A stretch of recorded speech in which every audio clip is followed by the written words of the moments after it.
Sr. Ministro, o Sr. Ministro falou-me na evolução destes 20 anos. Eu começava por lhe perguntar se o Sr. Ministro tem a ideia que os salários portugueses convergiram com a média europeia.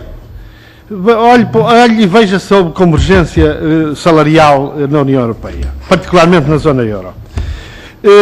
Relativamente às exportações, ao padrão produtivo português e ao padrão das exportações, aconselhava a ler um texto recentemente publicado pelo Banco de Portugal, penso que os dados de balanço até 2009, que diz que na muito média, alta e muito alta tecnologia nós tivemos uma evolução semelhante à do resto do mundo, e que a baixa tecnologia continua a ter um peso que é o dobro da média dos países onde estamos, nos espaços económicos onde estamos integrados. O Sr. Ministro, relativamente à tarifa social, só lhe fazia uma pergunta. Se o Sr. Ministro me dizia qual é o valor médio desse apoio por consumidor. Diga-me qual é o valor e mês, qual é o valor, e depois a gente pode refletir sobre isso. Perguntei-lhe relativamente à proposta de baixa de preços de bens e serviços essenciais, não me disse, inclusive, relativamente ao preço da energia elétrica para a indústria, pequenas e médias empresas, de 17%, é a subida da fatura, contrariamente a algumas grandes empresas que provavelmente até vão ter bónus no fim do mês.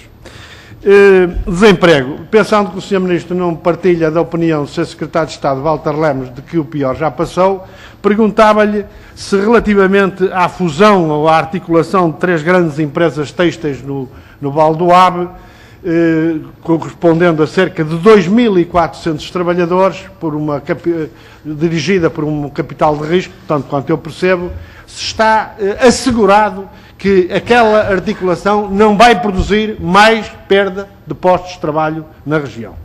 E já agora perguntava-lhe porque é que na mesma região, sendo conhecida a situação no supermercado, ditos supermercados Freitas, que são 240 trabalhadores, já desde março, o Governo conhece o problema, porque é que não houve nenhuma intervenção até eles falirem agora em janeiro, lançando no desemprego mais de 240 trabalhadores. Relativamente aos apoios à economia, Sr. Ministro, eu começava a apoios porque queria-lhe falar das respostas que continua sem me dar às perguntas que lhe faço. Eu começava-lhe até por um problema que levantei aqui em julho, sem resposta.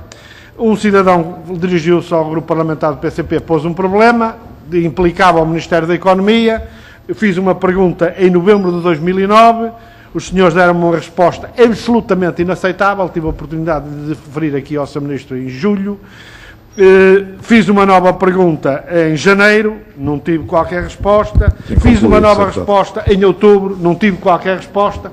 Ó Sr. Ministro, não acha que isto é completamente inaceitável que possa continuar este processo?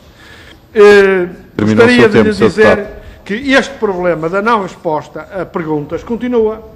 Há um conjunto de perguntas. Os senhores assumiram o compromisso, aliás, interpelei-o durante o debate do Orçamento de Estado, que iam ser absolutamente transparentes com a publicitação do apoio a empresas.